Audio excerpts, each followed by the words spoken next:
Well, welcome back, everyone, to Wildwood Zoo. I should probably get away from my mic for a bit. Hello! Welcome, everyone. Okay, let me get a little cozy. Today we're working on a moose habitat.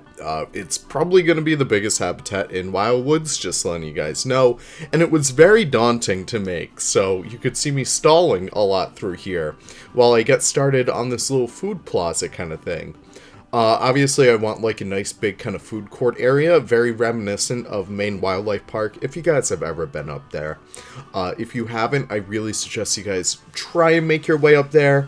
It's the best zoological facility in Maine, and one of the most beautiful ones in New England.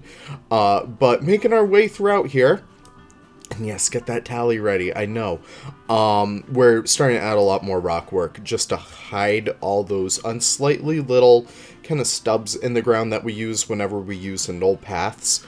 Really wish we had a version without that, or if we could just like make them smaller, trigger them off, make them like natural rocks would be a very interesting one to have.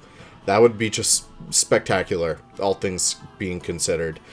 So we start to do a lot of that, and we kind of delegate those areas around there, and we work a lot more on that actual food court area in the next episode, or the episode after that. Definitely the episode after that. I'm gonna be doing piece by piece of that, just so you guys know. It's gonna be just it's gonna be a bit to kind of get all that all said and done. But I hope you guys are excited for it nonetheless. So, as we continue our way throughout here, I really just want to add a lot more decoration throughout the rest of the zoo. And some of that kind of includes a lot more stuff, be it like a lot more natural foliage all around, making sure that, you know, our lake area feels nice and beautiful. That's definitely a big standout of this zoo as we make our way throughout it. And it's just so gorgeous once it's all like said and done.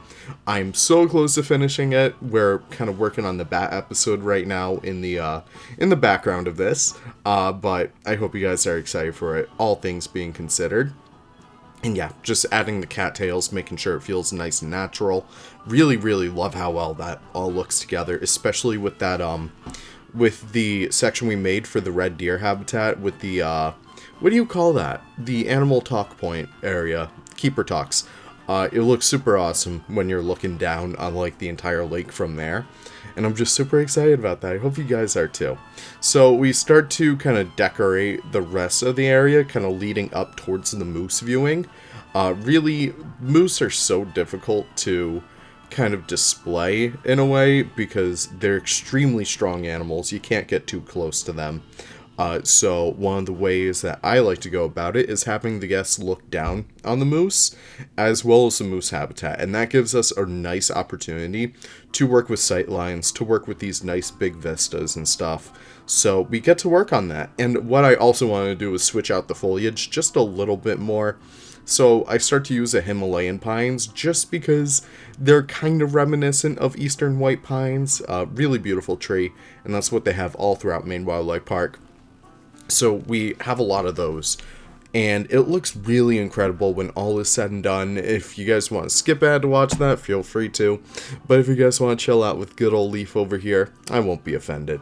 So we kind of make our way throughout here, and we start to add a lot more of these larger swaths of plants. So whenever you do build in Planet Zoo, I always see it as like scaling up.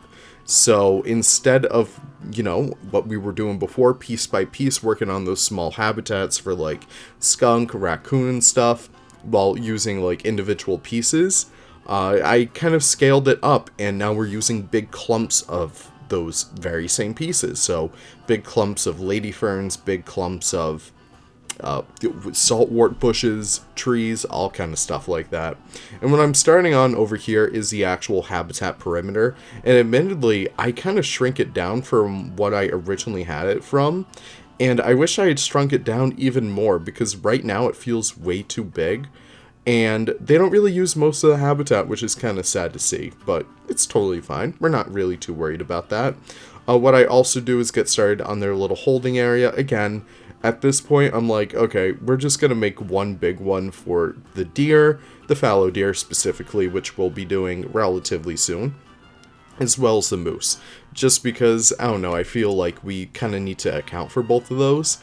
And I really don't want to do stables or anything like that. So we kind of, say goodbye to that. But I hope you guys can forgive me for that because it's just not me. If you guys want that kind of stuff, there's some extremely talented creators who do that. Now, what I'm working on over here is something I absolutely love doing. It's the big waterfall feature, because we really didn't have a waterfall in Wildwood Zoo, and I felt like it was extremely necessary, especially for an area with this much, like, natural water. So we kind of work with that, and we have these nice kind of branching out paths when it comes to the water, kind of following like those ebbs and those flows that you kind of see within the actual initial shape. So I kind of have a few of these going all throughout, just all the way to the left, all the way to the right, and it looks super awesome. It just comes together in this nice big kind of form, and it's just super beautiful when, it's all done. So I kind of decorate that on its sides a little bit, just giving it a lot more form, and kind of just working a lot more with the rock work, making sure that it feels a lot more consistent without needing to go into too much detail, utilizing like, real water in Planet Zoo, because that is so difficult, and it really isn't too, and I'm sorry about my dog in the background, but utilizing real water in Planet Zoo when you're working with waterfalls is extremely difficult. Personally, I don't really like to do that. I kind of like this little cheaty form of it, because these nice big white water rapids are exactly what I love to see when it comes to like these nice big waterfalls. And we start to decorate the rest of the kind of surrounding cliffscape, because I did want this to be nestled kind of within like a valley, kind of like it was carved out by the river and stuff like that. And we kind of decorate a lot more with the foliage. Really do love how well this foliage works when it's in the background rather than the foreground, because you get so many beautiful colors between like, the pine trees. You get some beautiful oranges and yellows from like the river bush willows and stuff like that. It's just really, really fun to work with that. So we start to work on the actual guest viewing over here. And yeah, I'm super happy with this. Look at this stuff. Admittedly, it's not really the best view. Again, it's really hard to display moose, because again, they're very powerful animals. You can't have guests getting way too close to them, because they will kind of get aggressive. They're not really the nicest animals, so we need to keep them nice and far away from them. But I think it works super well for the moose in particular, because they're such a beautiful animal even from a distance, that it's like you can really get a good appreciation of these animals even from far away. And that's something I wanted to include right over there, with like a little bump out, kind of like a lookout tower, if that makes sense.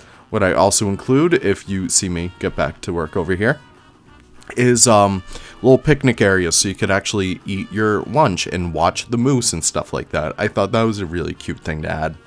And you can see we're utilizing our little palettes and stuff like that.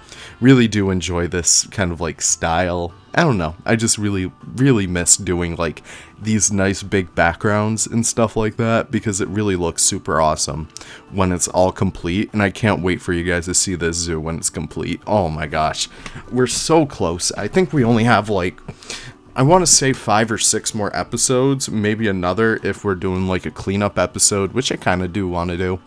But we start to work with a lot more rock work over here. And I have to give a huge shout out to Rudy, actually, because I popped into Yosemite Valley Zoo and kind of looked for inspiration on what he did, and for like the half dome and stuff like that. And I kind of took some inspiration from that over here. Initially, I was just going to go blueprint some rocks in there, but I figured it'd be a lot easier if I just do it myself. So big shout out to Mr. Rudy. But we start to add a lot more rock work all throughout here, making sure that this entire area feels not just so smooth as like, those cliff sides, but I really wanted to make it feel like it's, I don't know, it's seen as wear and tear.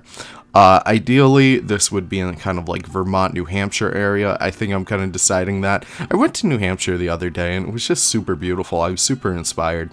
But what I really was super inspired by was how old these mountains are. And usually when you get older mountains, they're a lot more smooth over.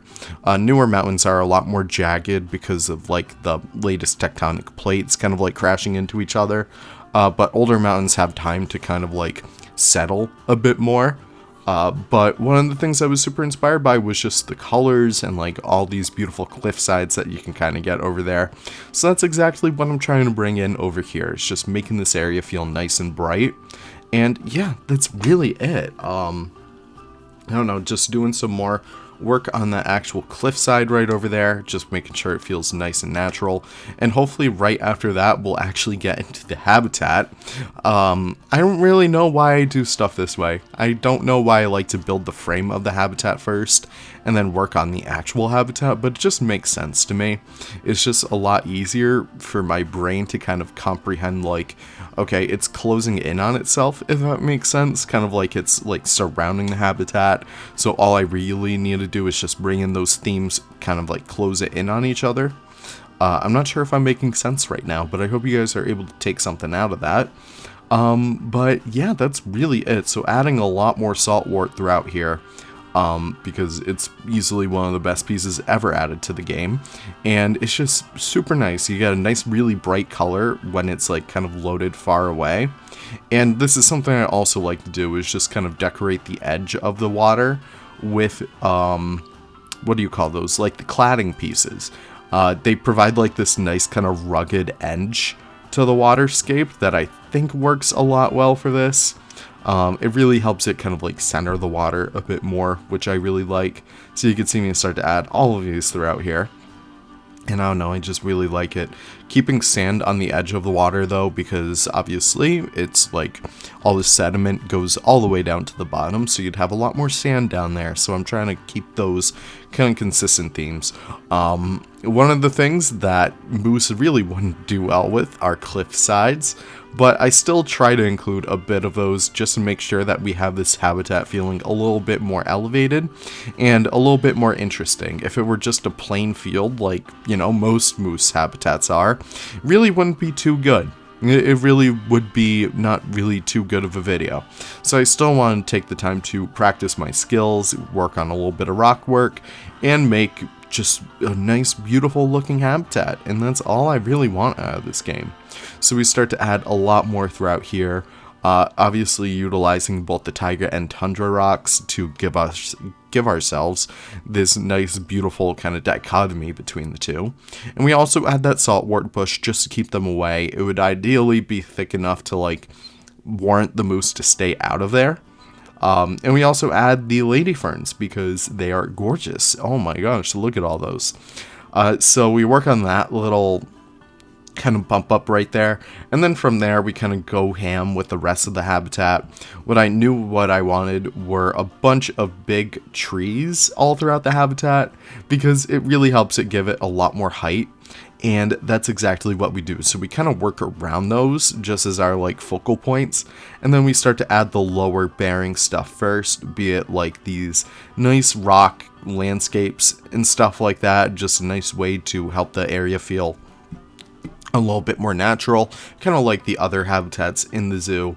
And we also start to work our way up in terms of the plants. So we work with our lady ferns, then we get into our saltwort bushes, and then we actually use some of the conservation grass. I think I use the Yorkshire grass just because it's just gorgeous. It's beautiful grass. I love it so much. So we start to add a whole bunch of that throughout here. And yeah, it just looks super awesome. I don't know, I'm just very satisfied with this habitat. It was a very satisfying habitat to make. I was just too scared to actually get started on it because look at the size of this damn thing. It's way too big. I mean, it probably should be big because moose need a lot of area, but oh my gosh, I've learned through Wildwood Zoo that I'm so much better with my smaller animals, like my small mammals, my small reptiles and stuff like that. They kind of get a lot more love from me when all is said and done, and it's usually my best work. But making our way throughout here and just adding those finishing details, and again the cattails make their striking comeback over here. Just bring in a lot more colors to the water itself. They bring in like those nice kind of deep rusty reds and some nice greens throughout, like, you know, the cattails themselves, as well as a kind of bush. And yeah, that's really it. We add that beautiful Yorkshire grass, and it looks super awesome in the end. No real complaints over here. It was a really fun habitat to put together. Obviously, the right-hand side is kind of slacking just because it's kind of a lot more natural. There's not really any water to make the habitat that interesting on that side. But I'm still super happy with it. And I also use a line to water. Oh my god. Super happy that free build was updated so I could just use that piece now. But I add a whole bunch of lily pads in there, just because when you have water that's kind of stagnant like that, that kind of allows the lily pads to grow a lot easier.